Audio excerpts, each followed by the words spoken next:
Hello and welcome to Everything to Guppy, the Binding of Isaac podcast that covers every item on the Binding of Isaac series of video games. My name is Gary Butterfield, and with me as always is a man who'll shag you rotten, baby, Will Hughes. Yeah, Gary, do I in fact make you hungry? Do I make you hungry, baby? Gary, I haven't watched Cutthroat Kitchen in a minute. I'm sure someone at some point comes and goes, "Do I make you hungry, baby?" It's me, so, Austin Powers, chef. I hope directly to Gordon Ramsay's face. Gordo, not involved in Cutthroat Kitchen. That's an right. Alton joint. Yeah, maybe to Simon Majumdar. I was thinking of Hell's Kitchen. Oh man, Simon Majumdar though. I've been watching some Hell's Kitchen. This is now just kitchen talk. Clips because YouTube started showing them to me, and the music on them is incredibly funny. It changes it's edited like reality TV, so of course things change every 0.7 seconds. Sure. It's intolerable, but the gear shifts are really, really more jarring than they usually are. Do they do a record scratch? No. Oh. But if you're sauteing, it's like chill lo-fi beats to study to, and then as soon as something starts frying, it's like MCU heroic music. Oh, that's it's really funny. Yeah. See, the only reality cooking competition show I watch anymore is Bake. And Bake that is the appeal of Bake. It has none of that bullshit. Yeah, it's dry. It's dry, but also warm. It's like a desert. Mm-hmm. Bake, I'm talking about Great British Baking Show. Something I care about so much stop just saying Bake. that I just say Bake. Is my favorite show, at least in part because of their approach to contestant intros. Mm-hmm. Where it's literally like, Samuel lives inside an igloo in Worcestershire. His dog's name is Tiff. And then back to the tent. Mm-hmm. It's 8 seconds, and they're back. That's great. Yeah. And probably not a whole lot of people with big sob stories, you know? If they are, they sometimes they do come up I just really want to, I'm doing this for my dad. He got sick in the war with the cancer. But then they don't belabor it. I appreciate that. And the issue with something like a Chopped is that, those backstories come back. Oh my God. You just peg yourself as dad got war cancer guy. And every interview is boy, that fricassee didn't come out. And I'm pretty sure my dad who got the war cancer in the war would be pretty sad with me with his cancer right now. Yeah. Well, listen, you've made your dad very proud. However, you forgot the salt. Who was that? Was that Alton? No, it was the restaurateur guy, the New York restaurant guy who's on Chopped. Oh, okay, yeah. The leather-skinned Muppet. The incredibly boring man. Yeah. Yeah. Who's just real gruff, like the tough love chef. Wait, are we talking about the glasses guy who hosts, or is this a judge? No, it's one of the judges. Okay. I'm very unfamiliar with Chopped, despite, I'm more of a Guys Grocery Games guy, I watch that show. Guys Grocery Games is fun. He's constantly eating between takes, and I can't get enough of it. He finishes chewing more than I've ever seen on TV.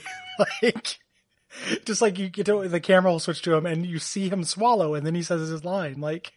Stop eating on set, guy. Oh God. Look. Do we need to do the show now?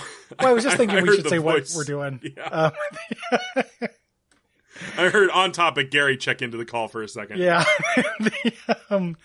You're rotten, baby. Yeah, this is a good baby that I don't know that I have a million things to say about. It's a really good, it's a very potent fly supplier. Yeah, this is because in one sense, this is not that much different than a homing baby, right? So this is a dead baby. Mm-hmm. It spawns one fly at a time, with the fly damage as usual calculated. I believe as usual calculated. It is usual. Player damage, which means it's double the normal tier damage. Yes. So it's just a really good homing baby. Yes. But it's a way better homing baby with better homing that can't miss and can't hit a rock. That is affected by BFFs. BFFs, if you have one spare and you go into a room, no, Gary. Interaction, no effect. Rotten baby becomes that's not BFFs. Hive mind. Yeah. Hive mind, did you get the extra flies? Okay. BFFs? Nothing. But it's just making sure you always have one fly at a time is really useful. Yeah. This is a great supplement to a run. This power, it's a great DPS boost. Any damage you can do in this game without having to worry about aiming is damage that is much easier to do without getting hurt. Mm-hmm. Basically free. Yeah. My kind of great reevaluation of this came when I found out I was looking into Isaac speedrunning at one point because I was considering doing it. I was like, here's a game I put thousands of hours in. And there was a big list of items. Like, I decided not to do it because speedruns of Isaac are boring. You hold R until you get something powerful in the first room. Yeah, that's a bummer. It's a bummer. But Isaac Race is much more interesting because everyone's just on the same. Yep. And if you hold R, then you've cheated. Yeah, you're a cheater. You're a cheater, baby. But this is on the list. Like, if this is in the first room, go with your run. Yeah. Like, it is, does that, the DPS is calculated enough to be that good. Because you'll be shooting at the regular enemies, and then the flies will just be flying out and just helping to clear the room. Mm-hmm. Yeah, it scales really well with everything. It's a really good item. Great, like, a little cosmetic as well. Yeah, he's cute. He's cute. He does a lot of work with not very many pixels. Yeah, because he's bleeding from the bottom. He's got only half a skull. He's got that little X over his eye.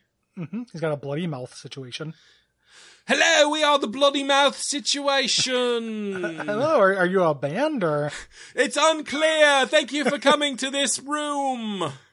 Oh, I just bought a ticket and it just said bloody mouth situation. Yeah, it's the bloody mouth situation. Thank you. Please stand or have a seat if there are seats. In fact. Okay. So I'm doing kind of both. I got my feel free to do a jumble jack. A jumble jack. That's right. It's like a jumping jack, but you fall. Oh. All right, now do some push-ups. Uh-oh, is this a gym?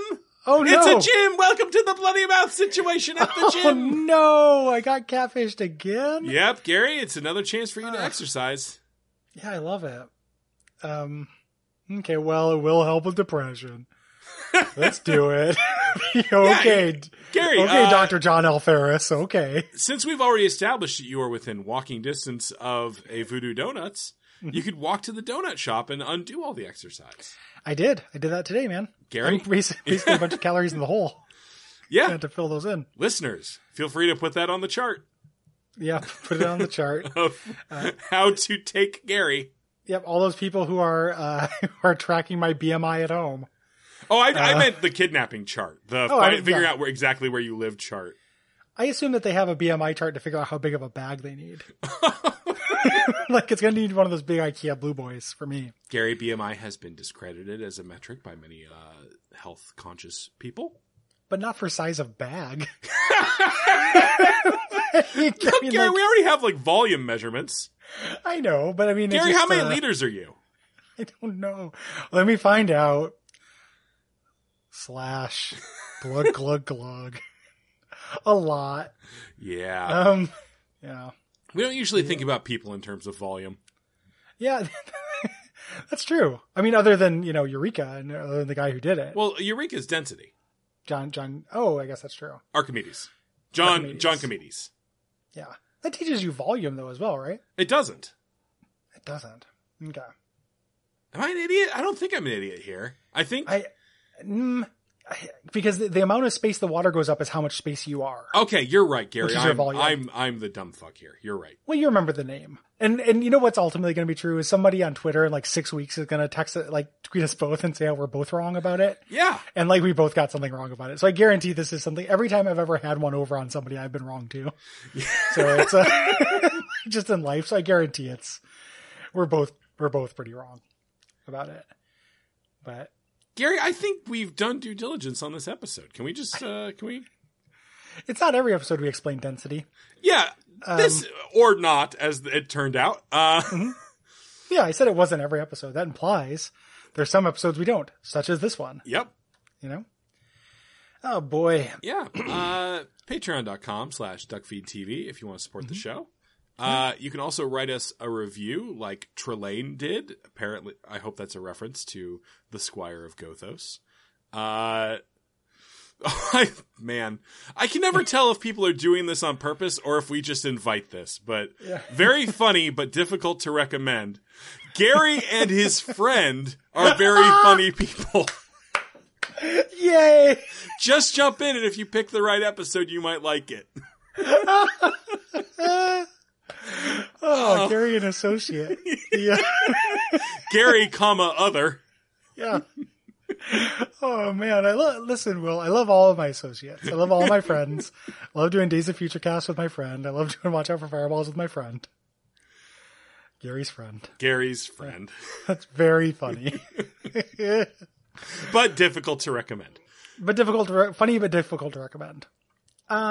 If you would like to recommend that your bank give us $1, go to patreon.com/duckfeed.tv. I think we did that.